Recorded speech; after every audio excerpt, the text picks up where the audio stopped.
कल होने वाले राष्ट्रपति चुनाव की तैयारियां पूरी।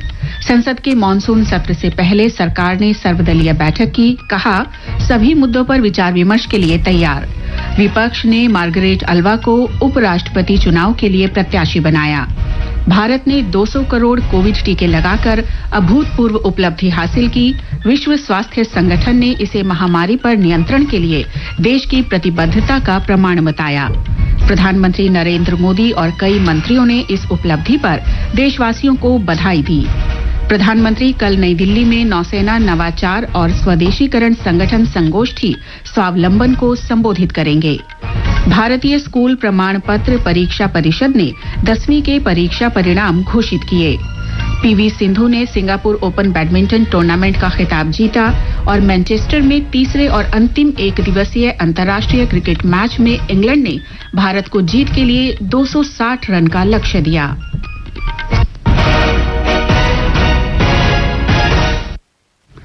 समाचार संध्या में विशाल शर्मा के साथ मैं नीलम मलकानिया।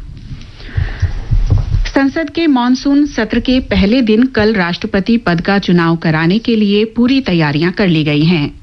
राष्ट्रपति पद के लिए सत्तारूढ़ राष्ट्रीय जनतांत्रिक गठबंधन एनडीए ने द्रौपदी मुर्मू को नामित किया है, जबकि विपक्ष ने यशवंत सिन्हा को अपना प्रत्याशी बनाया है। राष्ट्रपति चुनाव की मतगणना गुरुवार 21 जुलाई को होगी। एनडीए के सहयोगी दलों के अलावा वाईएसआर कांग्रेस पार्टी, शिवसेना, शिरोमणि अकाली दल, झारखंड मुक्ति मोर्चा और बीजू जनता दल ने श्रीमती मुर्मू को समर्थन देने की घोषणा की है। केंद्र शासित प्रदेश पुदुचेरी में राष्ट्रपति चुनाव के लिए कल सुबह 10 बजे मतदान होगा। चुनाव के लिए सभी तैयारियां कर ली गई हैं। विधानसभा परिसर को सैनिटाइज किया गया है। ब्यौरा उपलब्धि पर सभी भारतीयों को बधाई दी है।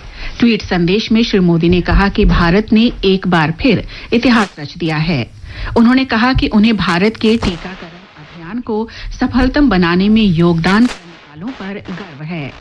स्वास्थ्य और परिवार कल्याण मंत्री मनसुख मांडविया ने कहा है कि वैज्ञानिक अनुसंधान, टीकों के निर्माण और राष्ट्रव्यापी टीकाकरण अभियान के विशाल नेटवर्क से ये सफलता प्राप्त की गई है। आकाशवाणी से विशेष बातचीत में श्री मांडविया ने कहा कि प्रधानमंत्री नरेंद्र मोदी का कुशल कोविड प्रबंधन देश में सफल कोविड टीकाकरण अभियान का मुख्य कारक है। होने वाले राष्ट्रपति चुनाव की तैयारियां पूरी। संसद के मॉनसून सत्र से पहले सरकार ने सर्वदलीय बैठक की, कहा सभी मुद्दों पर विचार विमर्श के लिए तैयार। विपक्ष ने मार्गरेट अल्वा को उपराष्ट्रपति चुनाव के लिए प्रत्याशी बनाया। भारत ने 200 करोड़ कोविड टीके लगाकर अभूतपूर्व उपलब्धि हासिल की। विश्व स्वास्थ्य संगठन ने इसे महामारी पर नियंत्रण के लिए देश की प्रतिबद्धता का सबूत बताया।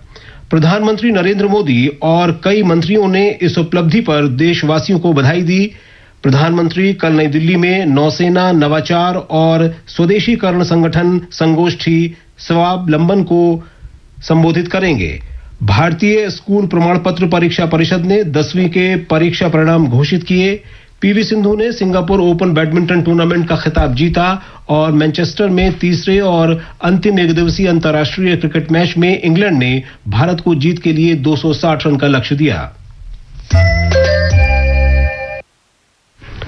प्रधानमंत्री नरेंद्र मोदी कल नौसेना नवाचार और स्वदेशीकरण संगठन की बैठक स्वावलंबन को संबोधित करेंगे।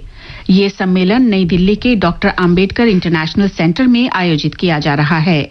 इस अवसर पर प्रधानमंत्री स्प्रिंट चैलेंज का अनावरण भी करेंगे। रक्षा क्षेत्र में स्वावलंबन हासिल करना आत्मनिर्भर भारत के प्रमुख लक्ष्यों में शामिल है। संगोष्ठी के दूसरे दिन सरकार के विजन सागर यानी क्षेत्र में सभी के लिए सुरक्षा और विकास के अनुरूप हिंद महासागर क्षेत्र के बारे में चर्चा होगी। भारतीय विद्यालय प्रमाण पत्र परीक्षा परिषद आईसीएसई की 10वीं कक्षा की परीक्षा के परिणाम आज घोषित कर दिए गए। ये परीक्षा परिणाम परिषद की वेबसाइट पर डाल दिए गए हैं। विद्यार्थी अपना परिणाम CISCE.org और results.CISCE.org पर देख सकते हैं। परीक्षा परिणाम SMS के जरिए भी पता किया जा सकता है। राष्ट्रीय पात्रता सह प्रवेश परीक्षा नीट अंडर ग्रेजुएट 2022 देश के 543 शहरों के 3,500 से अधिक परीक्षा केंद्रों पर आयोजित की गई। ये परीक्षा भारत से बाहर 14 शहरों में भी आयोजित की गई। परीक्षा में रिकॉर्ड 18,72,000 से ज्यादा परीक्षार्थियों ने भाग लिया। इनमें से तकरीबन 11 लाख महिलाएं हैं। नीट अंडर ग्रेजुएट परीक्षा का संचालन राष्ट्रीय परीक्षा एजेंसी कर रही है।